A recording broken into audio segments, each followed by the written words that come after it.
America നടത്തിയ ആക്രമണത്തിലൂടെ ഇറാഖിലുണ്ടായത് എന്താണ്? അവിടുത്തെ സെക്കുലർ രീതി തകർന്നു. കടുത്ത മതവെറി, ഭീകരത അവിടെ ഉയർത്തിക്കൊണ്ടുവന്നു. അവിടുത്തെ ISIS അടക്കമുള്ളവരെ വളർത്തുന്നതിൽ അമേരിക്കയാണ് പ്രധാന പങ്ക് വഹിച്ചത്. അവിടെ നിലവിലുള്ള സെക്കുലർ രീതി തകർത്ത് ഭീകരന്മാരെ സൃഷ്ടിക്കുകയാണ് ചെയ്തത്. ഇതിൻ്റെ ഏറ്റവും വലിയ ഉദാഹരണമാണല്ലോ അഫ്ഗാനിസ്ഥാൻ. അഫ്ഗാനിസ്ഥാനിൽ നജീബുള്ളയുടെ ഗവൺമെന്റ് ആയിരുന്നു. ജനാധിപത്യ രീതിയായിരുന്നു അവിടെ നിലനിന്നിരുന്നത്. പക്ഷേ അമേരിക്കയോടൊപ്പമല്ല. നജീബുള്ളയെ നേരിടാൻ ആരെയാണ് ഉപയോഗിച്ചത്? അതിനാണ് താലിബാനെ സൃഷ്ടിച്ചത്. അമേരിക്കയല്ലേ താലിബാനെ സൃഷ്ടിച്ചത്? നജീബുള്ളയെ കൊലപ്പെടുത്തി പരസ്യമായി കെട്ടിത്തൂക്കിയല്ലോ. സാധാരണ മുസ്ലിം വിഭാഗം നല്ല രീതിയിൽ ശവശരീരം ആദരിക്കും. അവിടുത്തെ തീവ്രവാദികൾ അഫ്ഗാൻ ഭരണാധികാരിയായിരുന്ന നജീബുള്ളയെ കൊലപ്പെടുത്തിയതിനു ശേഷം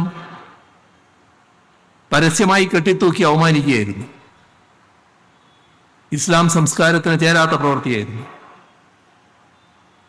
എല്ലാം അമേരിക്കയുടെ പിന്തുണയോടെയല്ലേ നടന്നത്.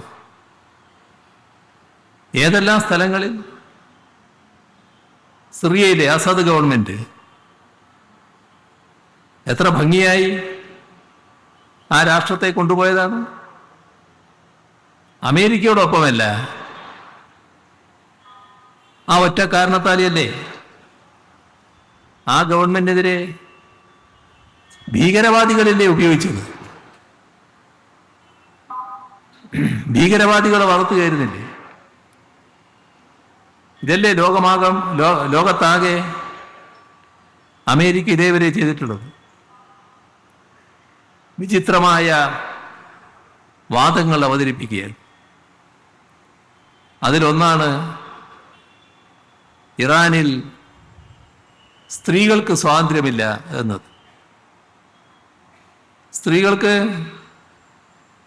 കൂടുതൽ സ്വാതന്ത്ര്യം വേണം, തുല്യത വേണം എന്നെല്ലാം ആവശ്യപ്പെടുന്നവരാണ് നമ്മളെല്ലാവരും. അമേരിക്കക്ക് ഇത് പറയാൻ എന്താണ് അവകാശം? അമേരിക്കയോടൊപ്പം നിൽക്കുന്ന മറ്റു രാഷ്ട്രങ്ങളില്ലേ? ഇറാന്റെ തൊട്ടുകിടക്കുന്ന രാഷ്ട്രങ്ങൾ തന്നെ അമേരിക്കയോടൊപ്പം നിൽക്കുന്നവയില്ലേ? അവിടെയെല്ലാം സ്ത്രീകൾക്ക് പൂർണ്ണ സമത്വവും സ്വാതന്ത്ര്യവും കൊടുത്തിരിക്കുകയാണോ? അവിടെയൊക്കെ ആകാം, കാരണം അത് ഞങ്ങളുടെ കൂടെയാണ്. ഇവിടെ പറ്റില്ല. ഇതാണ് അമേരിക്ക കണ്ടുപിടിച്ച ഒരു കാരണം. പിന്നെ ഇറാനിൽ ജനാധിപത്യമില്ല. ജനാധിപത്യമുള്ള രാഷ്ട്രത്തിൽ ജനാധിപത്യം തകർത്ത, എന്നിട്ട് മതഭീകരരെ അധികാരത്തിൽ വാഴിച്ച അമേരിക്കൻ സാമ്രാജ്യത്വമാണിത് പറയുന്നത്. അമേരിക്കയോടൊപ്പം നിൽക്കുന്ന രാഷ്ട്രങ്ങൾ നോക്കൂ. ഒരുപാട് രാഷ്ട്രങ്ങൾ. ജനാധിപത്യമാണോ അവിടെ? ഓരോ രാഷ്ട്രത്തിനും ഓരോ രാഷ്ട്രത്തിന് രീതികൾ ഉണ്ടാവില്ലേ? ആ രാഷ്ട്രത്തിൽ ഇന്നതാണ് നടപ്പാക്കേണ്ടത് എന്ന് മറ്റൊരു രാഷ്ട്രമാണോ തീരുമാനിക്കേണ്ടത്? ആ രാഷ്ട്രവും അവിടുത്തെ ജനങ്ങളുമല്ലേ തീരുമാനിക്കേണ്ടത്? ആര് കൊടുത്തിരിക്കുന്നു അമേരിക്കയ്ക്ക് ഈ അധികാരം? അപ്പൊ ഏകപക്ഷീയമായ ആക്രമണം കയ്യൂക്കുള്ളവൻ കാര്യക്കാരൻ, ആ സിദ്ധാന്തം പ്രയോഗത്തിൽ കൊണ്ടുവന്നിരിക്കുന്നു. ലോകത്തിൻ്റെ സമാധാനമാകെ തകർക്കുന്നു. വലിയ തോതിലുള്ള പ്രയാസം ലോകത്താകെ സൃഷ്ടിക്കുന്നു. ഇതാണ് അമേരിക്കയുടെ നീക്കത്തിൻ്റെ ഭാഗമായി സംഭവിച്ചിട്ടുള്ളത്.